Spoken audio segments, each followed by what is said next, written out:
Hello, my name is Carson Clutie. I'm a secondary social studies teacher in Deschler, Nebraska.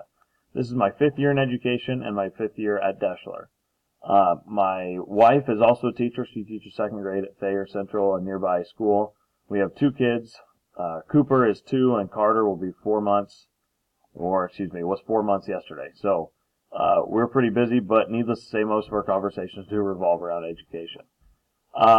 Where we're at with technology, our school is a Google school, so we have access to all the the G Suite applications. So I would consider myself kind of familiar with those. Some I use more than others. I obviously want to get better at using anything Google. I think they'll be around. I think they've done an awesome thing, awesome things for education. So I do consider my knowledge of Google a strength.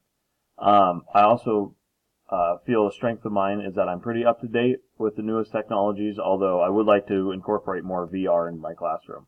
Some of the weaknesses I have is not necessarily a lack of knowledge in any technological area, but more that I get stuck in a rut with what I use and what I have my students do in class.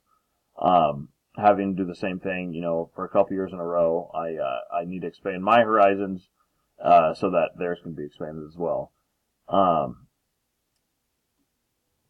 We have in my role, my students are one-to-one with PCs. I have 3 iPads in my classroom that I use for recording and other things. But for the most part, like I said, our students do have PCs, so we have access to almost anything that they need. And yeah, so I look forward to this class. Look forward to getting to meet everyone and to watching these other videos. Thanks.